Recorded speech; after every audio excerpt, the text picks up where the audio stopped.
So, next year, I'm going to be working on the concluding chapter of the trilogy that I've been working on since 2002. I did a video about this actually in season 5 called The Unfinished Trilogy. Essentially, back in 2002, our sophomore year of high school, 2001 into 2002, we filmed this.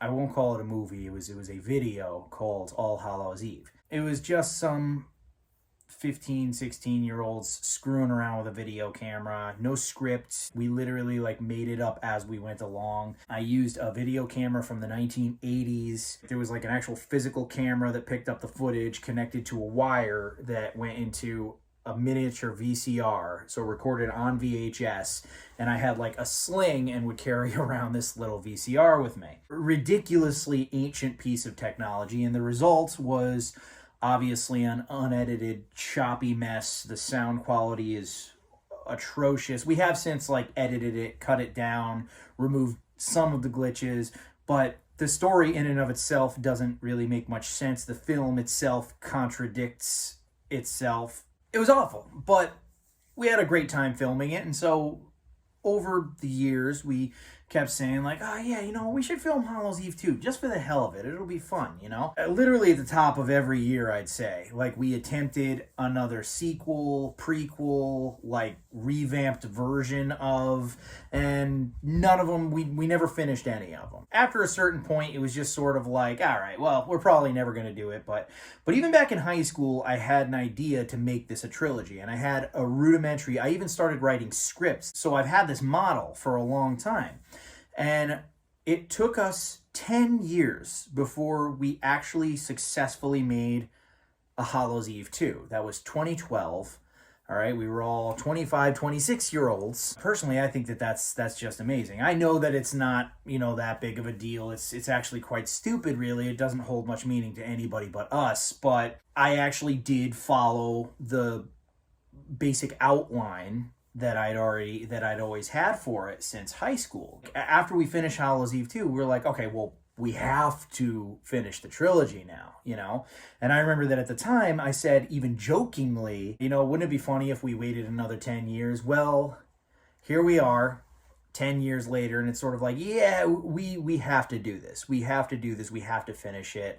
We owe it to ourselves to finish this trilogy so that it can just go down in history. It could be over with, and we could be wow, this is something that we worked on for years, and who the hell knows? Maybe we'll do a Hallows Eve 4 10 years down the road, but it was always meant to be a trilogy, and as long as we get that done, that's all that really matters. My ideas are I actually have a VHS app that I've downloaded to my smartphone, which the video quality, the ways I could screw with it, and even some of the special effects I can use are straight out of that old video camera that I used to have. It's just that the sound quality is a lot better. So my idea was to make this one kind of self-aware. I want to treat it like a very serious story because the other ones were so self-serious. So I want to continue with that. I told everybody who's going to be in it, I said, I want you guys to just treat this like this is the epic conclusion. We'll take it super seriously, but we are going to use the most god-awful special effects imaginable. They are going to be laughably bad. But at any rate, we do kind of have to get this done. Like I said, we owe it to ourselves. So a lot of my time next year is going to be spent in kind of writing and storyboarding, location scouting, shit like that, and filming. So that's going to be my primary focus. So the motion picture notion is going to kind of take a back seat to that. I'm not saying I'm not doing a season 7. I'm definitely doing a season 7, but it is easily going to be the shortest one since season 2, possibly shorter than that, because I'm really just not going to have as much time to be doing that. I mean, I love doing this, obviously. This channel in general, not even just the motion picture notion, my YouTube channel is just the greatest area of self-expression that I have, and it helps to keep me sane, honestly, sometimes. So I'm not going anywhere, but I am not going to be frequenting quite as much as I normally would. As far as resolutions go,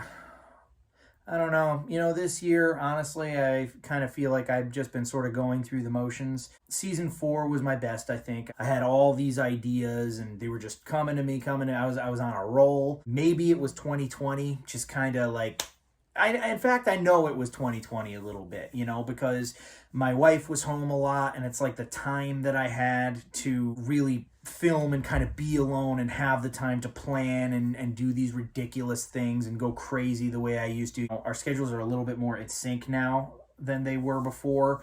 So I just really haven't. That's why I filmed multiple videos in a row. I filmed like all 6 Star Trek reviews back to back to back to back. I've been filming videos in bulk essentially because I just haven't really had the time. And I've kind of figured it out a little bit, but I just feel like along the way something kind of died. Like, you know, season 5, I tried to keep that like spirit alive, but it kind of, at certain points it worked. At certain points it was kind of like I was trying too hard. I feel like this past season I didn't really try much at all. All this channel ever really was just talking about my thoughts. It was never really supposed to be. I say shit that pisses people off all the time. Sometimes I'm an asshole in my videos, I know. Keeping politics out is highly unlikely because there's just so much politicized BS in movies these days. Season 7 is really just going to be Season 6 Part 2. Sometimes in order to get inspiration, you just got to dive right in and see what happens. I hope that everybody had a great holiday season. Merry Christmas to everybody and Happy New Year. Yeah, guys, I'll see you on the other side. That's all she wrote.